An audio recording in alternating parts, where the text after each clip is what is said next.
باب دواز دہم خصائص الاسلام فصل اول اسلام دین توحید اسلام ہی دین توحید ہے۔ آج دنیا پر ثابت ہو گیا ہے کہ ہر ایک مذہب کی صداقت کا معیار اور اس کی سچائی کی دلیل صرف مسئلہ توحید پر ہے۔ اب تو مناظرے کے وقت بت پرست بھی اپنے ٹھاکروں اور دیوتاؤں کو وسائط کہنے پر مجبور ہو گئے ہیں، اور اہل تثلیث اور اہل ثنویہ بھی تثلیث و تثنیہ میں توحید ثابت کرنے کی سعی میں لگے ہوئے ہیں۔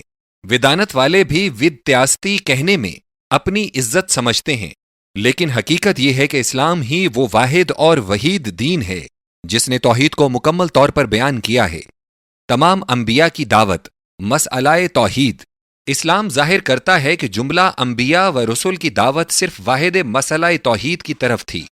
وما أرسلنا من قبلك من رسول إلا نوحي إليه أنه لا إله إلا أنا فاعبدون۔ سورۃ الانبیاء۔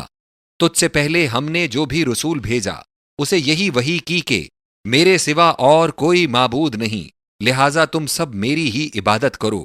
نیز فرمایا واسأل من أرسلنا من قبلك من رسلنا اجعلنا من دون الرحمن آلہة يعبدون۔ سورۃ الزخرف۔ اپنے سے پہلے رسولوں کے حالات معلوم کرو کہ کیا ہم نے کبھی بھی اور کسی کو بھی ذات پاک رحمان کے سوا معبود ٹھہرایا جس کی عبادت لوگ کیا کریں۔ اسلام کی تعلیم مسئلہ توحید اسلام ہی کی تعلیم ہے۔ وَاعْبُدُوا اللَّهَ وَلَا تُشْرِكُوا بِهِ شَيْئًا۔ سورۃ النساء۔ اللہ ہی کی عبادت کرو اور اللہ کی عبادت میں کسی شے کی ذرا بھی ملاوٹ، آمیزش اور شرک نہ کرو۔ قرآن میں توحید ہی کا بیان فرمایا گیا۔ ام اتخذوا من دونه اولیاء فاللہ هو الولی۔ سورۃ الشورى۔ کیا ان لوگوں نے اللہ کے سوا اوروں کو کارساز بنا لیا؟ کہہ دو کہ کارساز تو صرف اللہ ہی ہے۔ توحید خالقیت اور توحید قدرت کے متعلق فرمایا ان الذين تدعون من دون الله لن يخلقوا ذبابا ولو اجتمعوا له وإن يسلبهم الذباب شيئا لا يستنقذوه منه ضعف الطالب والمطلوب ما قدر الله حق قدره ان الله لقوي عزيز۔ سورۃ الحج۔ اللہ کے سوا لوگ جن جن کو پکارتے ہیں وہ ایک مکھی بھی تو نہیں بنا سکیں گے، خواہ وہ سب مل جل کر ہی ایسی کوشش کریں، اور اگر مکھی ان سے کچھ چھین کر لے جائے تو وہ اس سے کچھ چھڑا بھی نہیں سکتے۔ یہاں تو طالب و مطلوب دونوں رہ جاتے ہیں۔ ان لوگوں نے تو اللہ کی قدر و شان کے مطابق جانا ہی نہیں۔ بے شک قدرت والا تو صرف اللہ ہی ہے۔ آیات بالا پر فکر و تدبر اور غور و تعمق سے نظر مقرر کرنا واجب ہے کہ الوہیت، ربوبیت، رحمانیت، ولایت اور قدرت کی صفات میں اللہ تعالیٰ کا واحد و یکتا ہونا ثابت کیا گیا ہے، اور اسی ثبوت کے ساتھ ساتھ شرک جلی و خفی کی نفی فرما دی گئی ہے۔ اسلام کی توحید اور عقل۔ یہ اسلام ہی کی توحید ہے جس کا ثبوت کلام اللہ العزیز سے ملتا ہے، اور جس کی تائید علم و عقل اور سمع سے ہر منزل ہر گام پر ہوتی ہے۔ یہ اسلام ہی کی توحید ہے جو فطرت صحیحہ اور عقل سلیمہ کے براہین سے مشید ہے، اور جس کا مخاطب ہر ایک وہ قلب سلیم ہے جو روحانیت کی زندگی سے مستفیض ہے۔ اسلام کی توحید کا مسئلہ عیسائیت کی تثلیث کی طرح نہیں جس کو پادری لوگ فہم سے بالا تر اور عقل سے بلند تر کہا کرتے ہیں، اور جس پر بغیر سمجھنے کے ایمان لانے کو واجب بتایا کرتے ہیں۔ اسلام تو ابتدائے دعوت ہی میں ہر ایک انسان پر اپنی حجت اس طرح قائم فرماتا ہے۔ فلم يسيروا في الأرض فتكون لهم قلوب يعقلون بها أو آذان يسمعون بها فإنها لا تعمى الأبصار ولكن تعمى القلوب التي في الصدور۔ سورۃ الحج۔ کیا وہ زمین پر چل پھر کر نہیں دیکھتے کہ ان کے دل سمجھنے اور ان کے کان سننے والے ہو جاتے ہیں؟ ہاں، آنکھیں بے نور نہیں ہوتی بلکہ وہ دل جو سینے کے اندر ہیں بے نور ہو جایا کرتے ہیں۔ آیت بالا میں قلوب اور عقل، اذان اور سمع، ابصار اور اعمیٰ کے الفاظ موجود ہیں، اور اس سے ثابت ہے کہ اسلام سمع و بصر کو اور قلب و بصیرت کو مخاطب ٹھہراتا اور انہی براہین پر اس بات توحید کے ایوان کو استوار کرتا ہے۔ اسلام میں توحید کی جامعیت، اسلام ہی ہے جس نے توحید کو مکمل بیان کرنے میں توحید فی العبادت، توحید فی الاستعانت، توحید فی القدرت، توحید فی التصرف، توحید فی الذات، توحید فی الصفات کے الگ الگ عنوانات قائم کیے، اور ہر ایک عنوان کے تحت میں اللہ تعالیٰ کے کلام اور نبی صلی اللہ علیہ وسلم کے ارشاد سے ان مسائل کو محکم و قوی بنایا۔ نمبر 1، توحید عبادت و استعانت۔ آیات ذیل پر پورے غور سے تدبر کرو تاکہ عنوانات بالا کے متعلق آپ کی معلومات میں وسعت پیدا ہو، ایمان بڑھے اور یقین ترقی پائے۔ إياك نعبد وإياك نستعين۔ سورۃ الفاتحہ۔ ہم صرف تیری ہی عبادت کرتے ہیں اور صرف تجھ ہی سے استعانت چاہتے ہیں۔ صاحب کشاف نے اس آیت کی تفسیر میں لکھا ہے، وتقدیم المفعول لقصد الاختصاص، یعنی لفظ نعبدو اور لفظ نستعینو سے پہلے ایاکا لانے سے یہ فائدہ نکلا کہ عبودیت اور استعانت کا خاص اللہ ہی کے لیے ہونا ثابت ہو گیا۔ توحید فی الاستعانت کے متعلق سورہ یوسف میں ہے، الف۔ واللہ المستعان علی ما تصفون، سورہ یوسف، صرف اللہ ہی ہے جس سے استعانت لی جائے۔ سورہ انبیاء میں ہے، با۔ وربنا الرحمن المستعان علی ما تصفون، سورۃ الانبیاء، ہمارا پروردگار ہی کمال رحمت والا ہے، اسی سے مدد حاصل کی جاتی ہے۔ حدیث شریف میں ہے، جیم۔ اللہم اعنی علی ذکرک و شکرک و حسن عبادتک، اے اللہ، اپنے ذکر اور شکر کے لیے اور بہتر عبادت ادا کرنے پر میری مدد فرما۔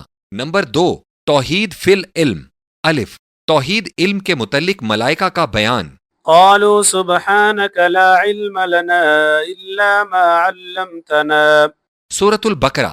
اے رب، تو جملہ عیوب اور نقائص اور ادناس یعنی ناپاکیوں سے پاک ہے، ہم کو علم نہیں لیکن اتنا ہے جتنا تو نے ہم کو سکھلایا ہے۔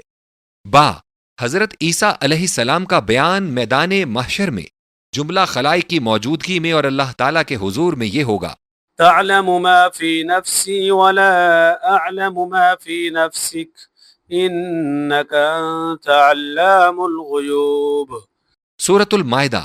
جو میرے دل میں ہے اسے تو جانتا ہے اور جو تیری ذات کے اندر ہے میں اسے نہیں جانتا، تو ہی سب غیبوں کا جاننے والا ہے۔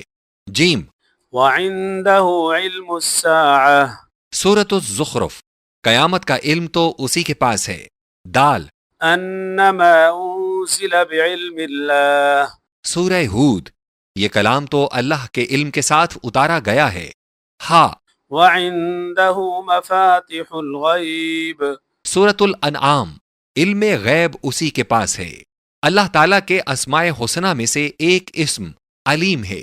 جب یہ غور کیا جائے کہ قرآن مجید میں اس اسم علیم کا استعمال کون سے دیگر اسماء حسنہ کے ساتھ مقرون ہو کر وارد ہوا ہے تو ترکیب ذیل نظر آئے گی، علیم قدیر، علیم خبیر، علیم حکیم، واسع علیم، علیم حلیم، الخلاق العلیم، عزیز علیم، فتاح علیم، سمیع علیم، شاکر علیم۔ اس سے واضح ہو جاتا ہے کہ کمال علم کے ساتھ قدرت و خبرت، حکمت و وسعت، حلم و خلق، عزت و فتح، سما و شکر کے اوصاف کا ہونا بھی ضروری ہے، اور جو علم کے ان صفات کے ساتھ ساتھ ہو وہ انسان و ملک کے علم سے، خواہ وہ انسان و فرشتہ کتنا ہی ذی علم کیوں نہ ہو، بسا عرفہ و اعلیٰ ہے۔ نمبر 3، توحید فی القدرت۔ توحید فی القدرت کی بابت آیات ذیل پڑھو۔ انا کل شیء خلقناہ بقدر، سورۃ القمر۔ ہم نے ہر ایک شے کو ایک اندازے پر پیدا کیا ہے۔ وبارک فیہا وقدر فیہا اقواتہا، سورہ ہا میم سجدہ۔ ترجمہ، اور اس میں برکتیں رکھ دیں اور اس کے اندر ٹھیک اندازے سے خوراک کا سامان مہیا کر دیا۔ وانزلنا من السماء ماء بقدر، سورۃ المومنون۔ ہم نے پانی اوپر سے حسب اندازہ نازل کیا۔ واللہ علی کل شیء قدیر، سورۃ البقرہ، اللہ کو ہر شے پر قدرت حاصل ہے۔ وهو على جمعهم اذا یشاء قدیر، سورۃ الشورى، وہ جب چاہے گا تو اپنی قدرت سے سب مردہ جسموں کے گوشت پوست کو جمع فرما دے گا۔ ان آیات میں دکھلایا گیا ہے کہ ہر شے کو ابتداً ہستی میں لانا، پھر اس کے لیے قدر و اندازہ مقرر کرنا، پھر اسے معدوم کر دینا، پھر اسے موجود کر دینا، اسی ملک کی قدرت کے اندر ہے۔ آسمان کی برکتوں اور زمین کی طاقتوں پر اسی کی قدرت تسلط رکھتی ہے۔ مادہ اور روح اس کی مخلوق اور اسی کی قدرت کے تحت میں ہیں۔ فتح و شکست، قوموں کا اقبال و ادبار، زمانے کا انقلاب، موسموں کا تغیر، جمادات و نباتات، حیوانات اور انسان و ملائک کے خواص و ماہیت اور کوائف و احوال، سب اسی کی قدرت کے تحت میں ہیں۔ یہ وہ قدرت ہے کہ انسانوں کا جانا پہچانا قانون قدرت اس پر احاطہ نہیں کر سکتا۔ یہ وہ قدرت ہے جسے انسانوں کے تجربات و عادات محصور نہیں کر سکتے۔ اس صفت میں اسی مالک کو یکتائی و وحدت حاصل ہے۔ نمبر 4، توحید فی الذات و صفات۔ توحید فی الذات و صفات کا بیان بھی بہت وسیع ہے۔ فرمایا، اننی انا اللہ لا الہ الا انا، سورہ طٰہٰ، اللہ تو میں ہی ہوں، میں ہی معبود ہوں اور کوئی بھی معبود نہیں۔ شہد اللہ انہ لا الہ الا ہو والملائکۃ واولو العلم قائما بالقسط لا الہ الا هو العزیز الحکیم۔ سورہ آل عمران، اللہ نے بتایا اور ملائکہ و اہل علم نے بھی ظاہر کیا کہ وہی اللہ ہے، اس کے سوا اور کوئی معبود نہیں، اسی کا عدل و انصاف قائم ہے، اسی کا معبود ہونا برحق ہے، دوسرے کا نہیں، وہی عزیز وہی حکیم ہے۔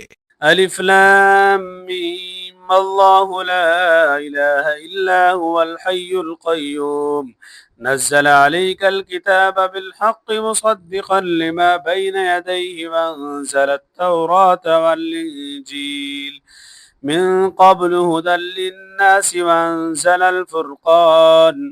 سورہ آل عمران، اللہ ہے، اس کے سوا اور تو کوئی بھی الہ نہیں، اسی نے محمد صلی اللہ علیہ وسلم پر کتاب کو حق کے ساتھ بھیجا، یہی کتاب اپنے سے پہلی تعلیم کی تصدیق کرتی ہے۔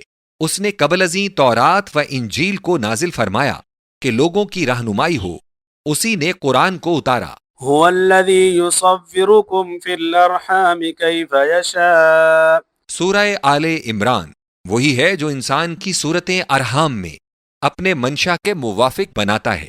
تنزيل الكتاب من الله العزيز العليم غافر الذنب وقابل التوب شديد العقاب ذي الطول۔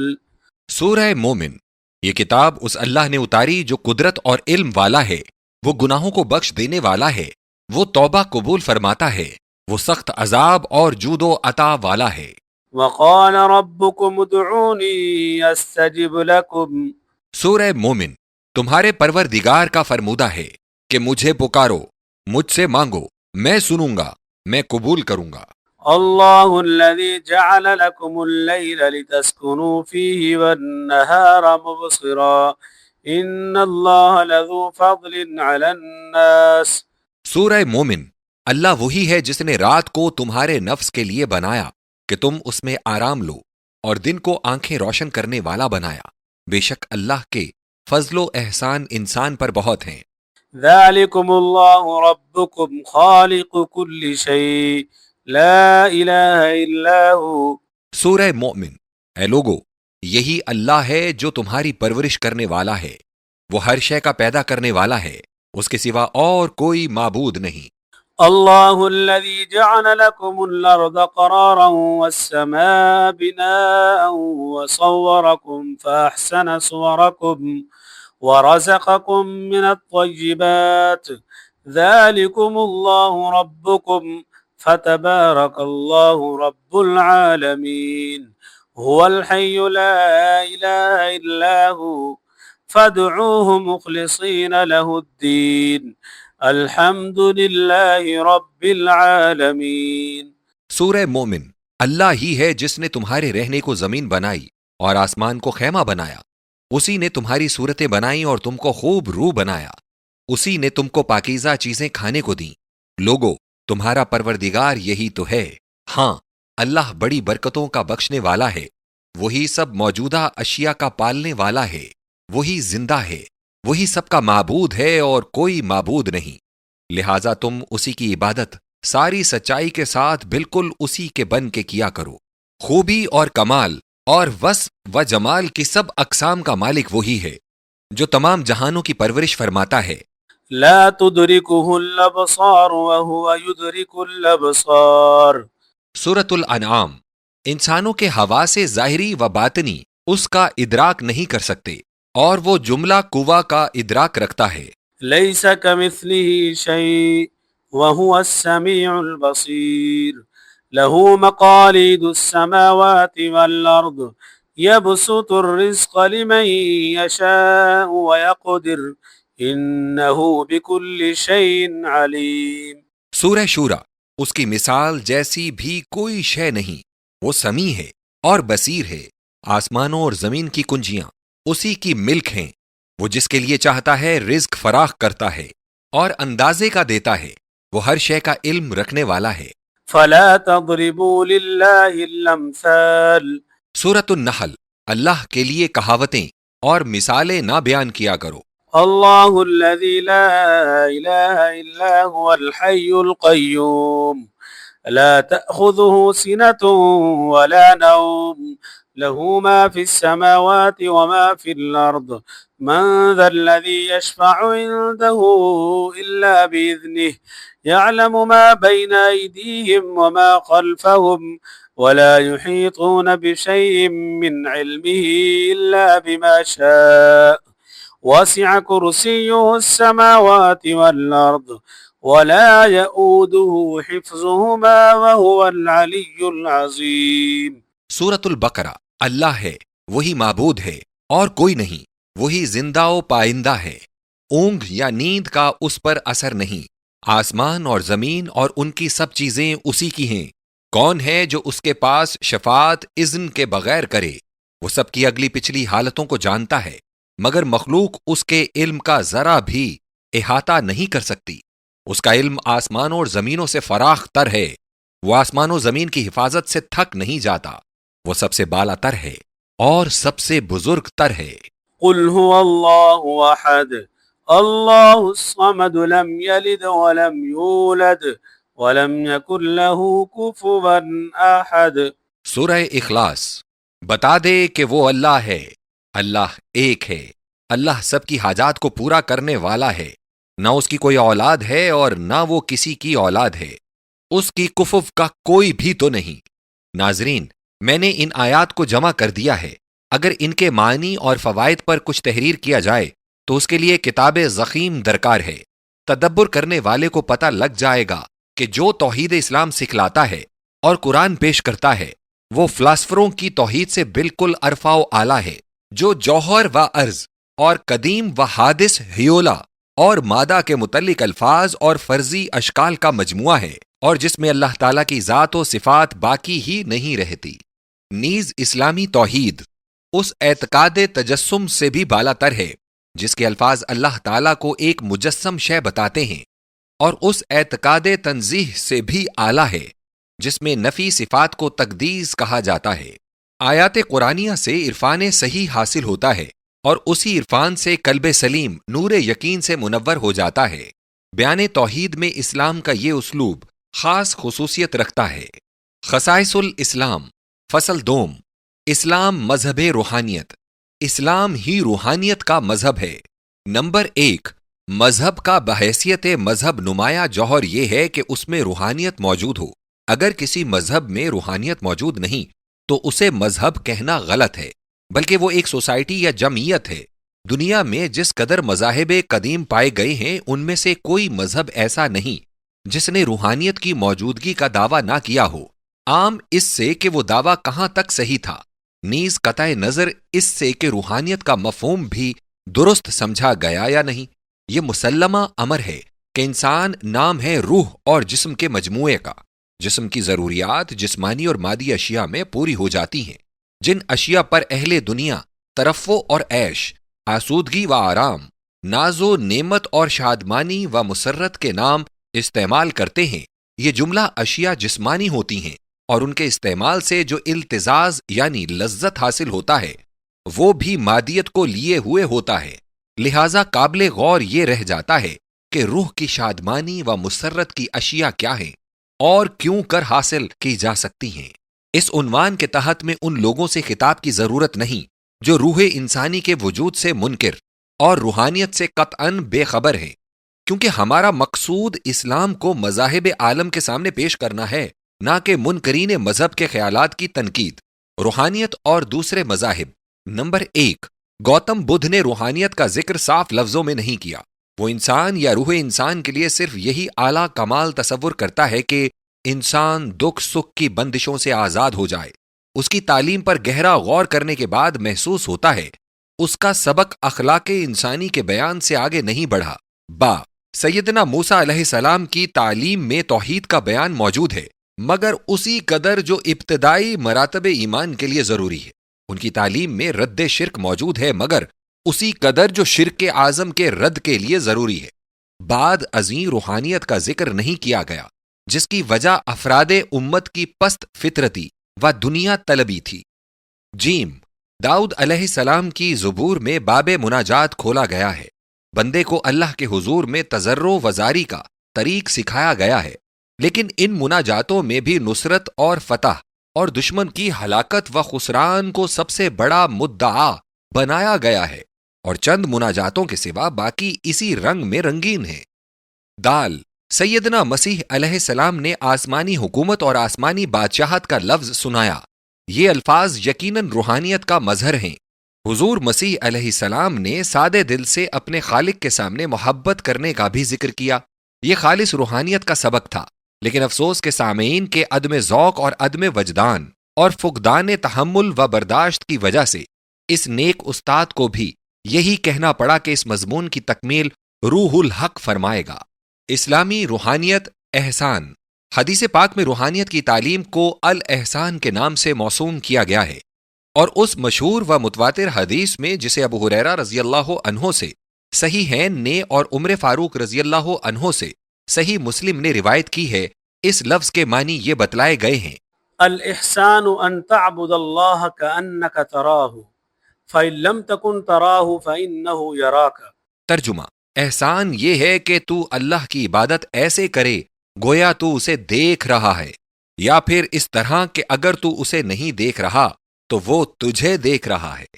اس حدیث میں 2 مقامات کا ذکر فرمایا گیا، ایک یہ کہ انسان خود کو ایسے مقامات پر پہنچائے کہ منظور نظر رحمت بن جائے، دوسرا بلند تر مقام یہ ہے کہ اس مقام پر متمکن ہو جائے کہ انوار عرفان کا ناظر ہو جائے۔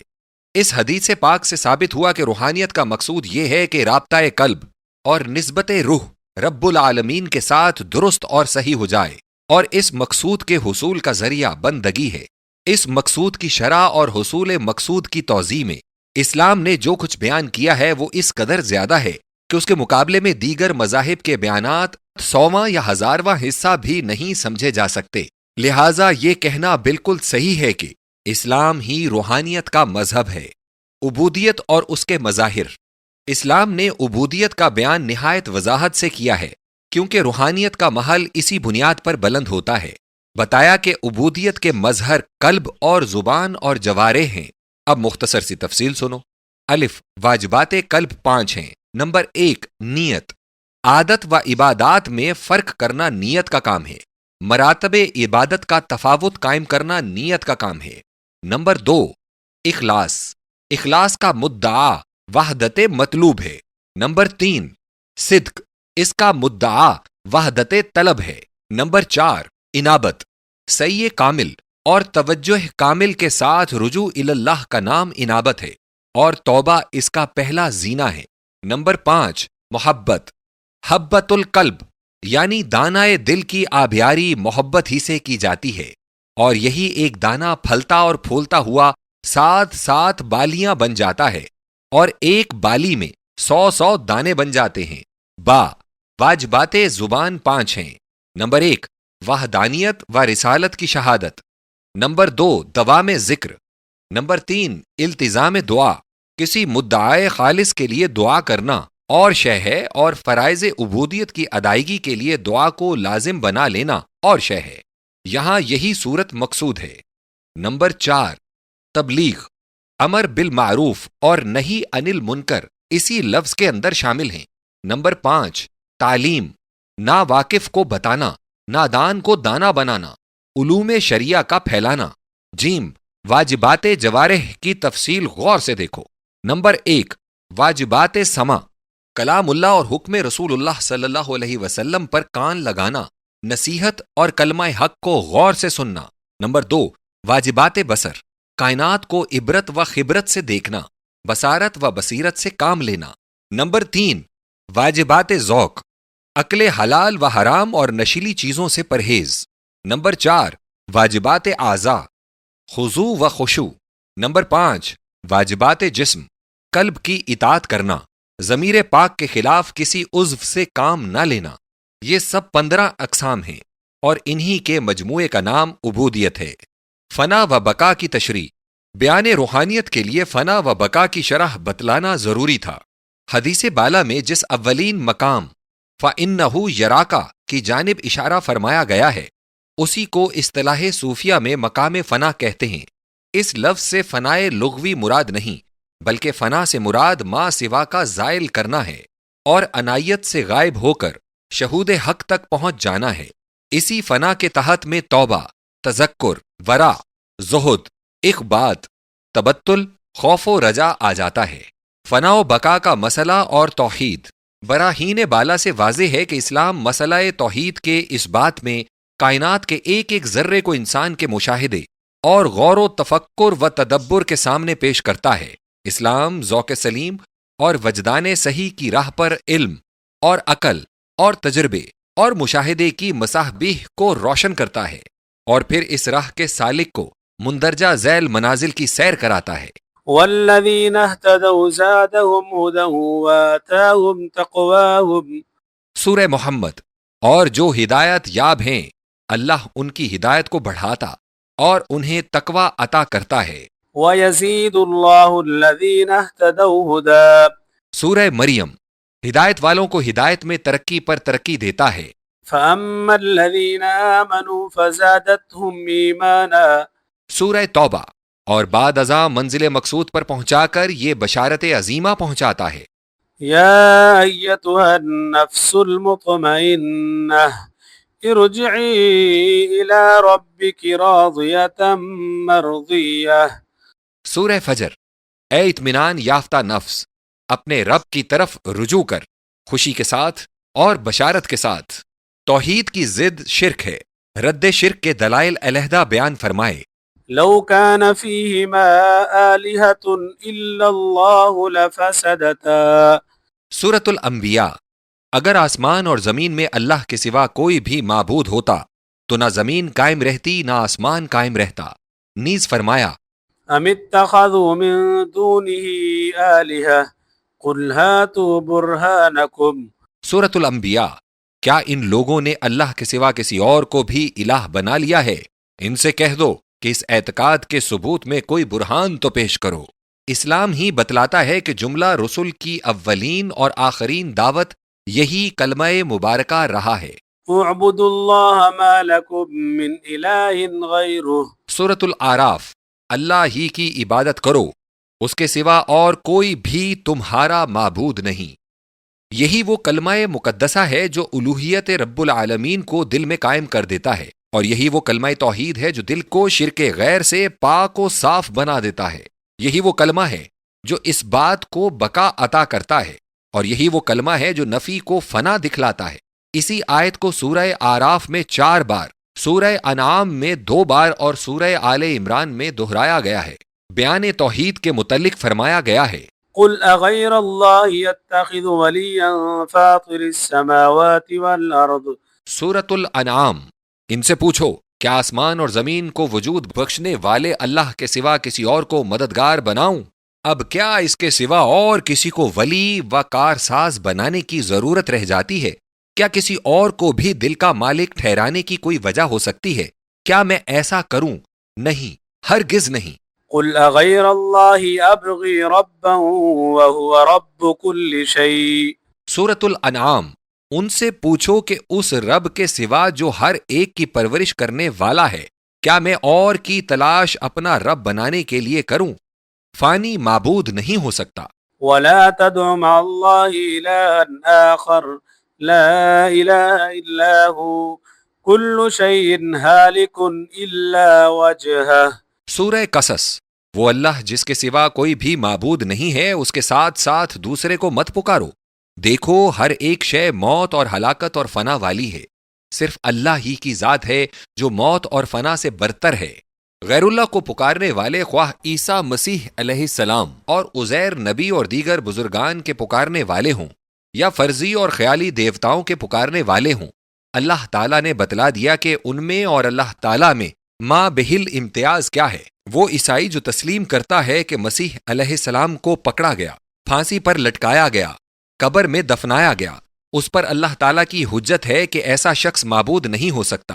وہ مسلمان جو حسین علیہ السلام کی بابت تسلیم کرتا ہے کہ وہ کربلا کے دشت میں گرسنا و تشنا ذبح کیے گئے، ان کے پاک جسم کی ناپاک خبیثوں نے بے حرمتی کی، ان پر اللہ تعالیٰ کی یہ حجت ہے کہ ایسا شخص معبود نہیں ہو سکتا۔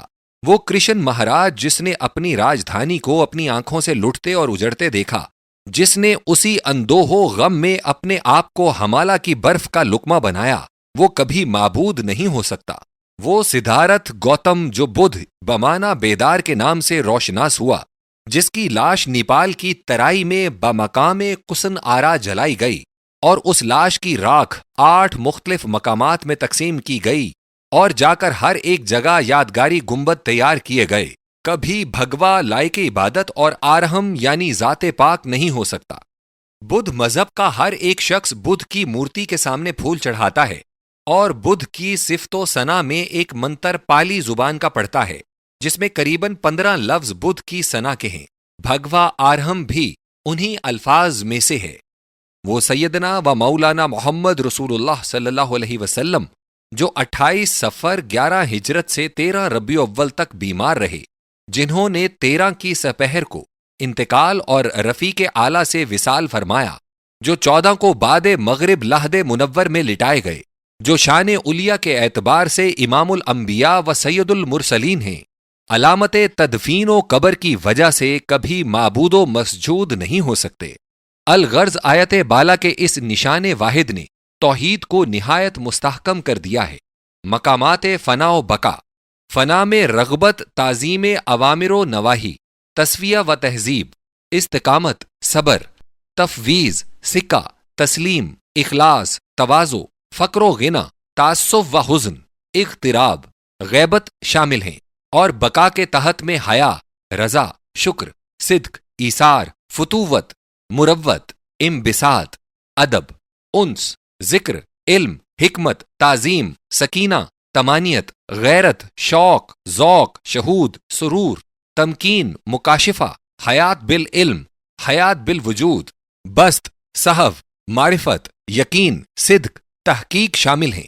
فنا و بقا کے تحت میں جن مقامات کا ذکر تحریر کیا گیا ہے، ان کے الفاظ سے اشتباہ نہیں ہونا چاہیے کہ ان سے مراد صرف لغوی معنی ہیں، بلکہ علم الاحسان یعنی تصوف اسلامی کے یہ وہ مصطلحات ہیں جن کے مفہوم و معنی سے اس علم کے علماء و ماہرین بخوبی واقف ہوتے ہیں۔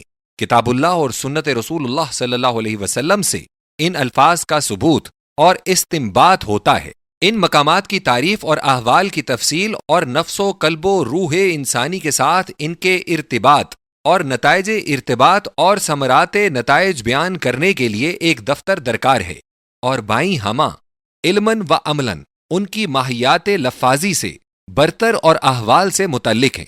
اس مجمل ذکر سے ناظرین سمجھ سکتے ہیں کہ جس مذہب میں روحانیات کا اس قدر ذخیرہ وافر موجود ہے، اسی کو روحانی مذہب کہلانے کی شان حاصل ہے۔ میں نے دقیق مبحث چھوڑ دیے ہیں، اور اس مختصر بیان ہی سے ناظرین اندازہ کر سکتے ہیں کہ روحانیت کے بیان میں اسلام ہی کو درجہ خاص حاصل ہے۔